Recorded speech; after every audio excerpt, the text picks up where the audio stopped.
Najlepša hvala in zopet tudi jaz se zelo zahvaljujem, da smo skupaj, da se družimo in da imamo možnost izmenjave mnenj.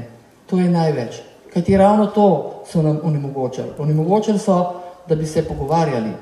Mediji so filtrirani, cenzurirani in usmerjajo našo virtualno realnost.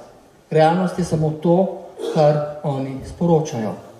In tisti stavek, ki ga je na direktoratu za medije nekoč rekla Rosvita Pesek, RTV Slovenija lahko odpre 8 tem na teden. No, slišalo se je tudi ali pa tudi ne. Torej, kar oni odprejo, to odprejo. In vemo, pod katero kontrolo je RTV Slovenija. Vemo, da je v lastništvu politikov. Tistih, ki odločajo, kdo bo član programskega sveta. Tistih, ki odločajo, kdo bo član nadzornega sveta. In zato ni čudno, da je bil gospod Šetinc seveda predsednik nadzornega sveta dolgo časa in tudi predsednik Rotary kluba Ljubljane in tudi štipendist Darka Kranjca in tako naprej. Čeprav mogoče je Darko čisto v redu človek. Ampak govorim samo o tem, da ni nič čudnega. In nič čudnega ni, da je država Slovenija v 100% lastnik Ljubljanske banke. In Ljubljanska banka je lastnik Laškega. In Laško je lastnik časopisa Delo in Večer. Nič čudnega, da imajo vse v lastništvu, v bistvu pa poslanci. Torej vse medije imajo v lastništvu. Tiste, ki jih pa nimajo v lastništvu, so pa mediji posebnega, lokalnega in podobnega pomena in se napajajo iz sklada za podporo medijem. Torej tisti, ki hoče dobiti denarček iz sklada za podporo medijem, mora biti prijazen do oblastnikov. Skratka, dejansko smo v popolni lutkovni dvorani. In druga stvar, nujno je to, kar je prejle zelo lepo načel gospod Magajna, nujno je spremeniti nekako volilni način izvoljevanja v Sloveniji. In ne bi rekel sistem, lahko tudi. In skratka, poudaril bi, da je zakon o volitvah v državni zbor neustaven. Ja? Zdaj pa poglejmo, kaj je v njem torej neustavno. Politična stranka, v 43. členu piše, politična stranka določi kandidate po postopku. Skratka, določenim z njenimi pravili. Lista kandidatov se določi s tajnim glasovanjem. Wow!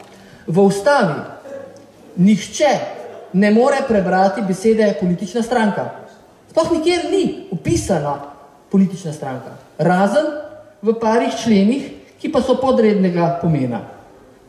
Skratka, v 42. členu poklicni pripadniki obrambnih sil in policije ne morejo biti člani političnih strank. Ja, res je. Ampak to ni opredelitev, da je del naše ustavnega reda politična stranka, ki dejansko diktira in določa, kdo sme biti poslanec. Ne? No, potem tudi 133. člen. Nezdružljivost sodniške funkcije z delom v organih političnih strank. Wow, spet je beseda političnih strank. In potem imate isto še v 160. pa 136. členu. Skratka, pristojnost ustavnega sodišča je tudi ta, da odloča o protiustavnosti aktov in delovanju političnih strank. Skratka, v ustavi politične stranke ne igrajo popolnoma nobene vloge. Na samih volitvah pa politične stranke diktirajo volitve in izvoljivost. To pomeni, delajo neke hierarhične liste in izvoljeni so tisti, ki so zgoraj napisani. To pomeni tistega, ki ga Rjavc da višje, je izvoljen, tistega, ki da nižje, pa ni izvoljen. Ne? Pa isto delajo seveda tudi vsi ostali strankokrati. Je že konc? Poteklo. No, torej, stvar je zelo pomembna, zato mogoče bi rad, da se naredi nek sklep. Tukaj smo zato ne, da bi govorili veliko, ampak da bi izvršili kaj. Ne? Torej, sklep je pač takšen, ki ga predlagam, da se naredi oziroma vsaj prouči to, da se pritožimo pred ustavnim sodiščem oziroma tudi razširimo to informacijo, da je zakon o volitvah in podobna zakonodaja popolnoma neustavna. Tudi ne spoštujejo tistega, kar je odločilo ustavno sodišče leta 2007, da mora biti volivec tisti, ki neposredno vpliva na izvoljivost poslanca. To je res zadnje par besed in je to pomembno, da se odrekam vsemu, pa grem v Ljubljano, če mi ne dopustiš.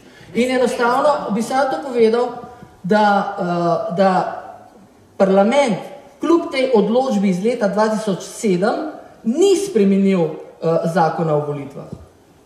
In imamo vse možnosti, da sproglasimo tudi iz tega vidika, da je povsem nelegitimen. Ne samo iz tega vidika, da nima več podpore ljudstva. Vladislav Stres, Gibanje za prenovo Slovenije. Čau.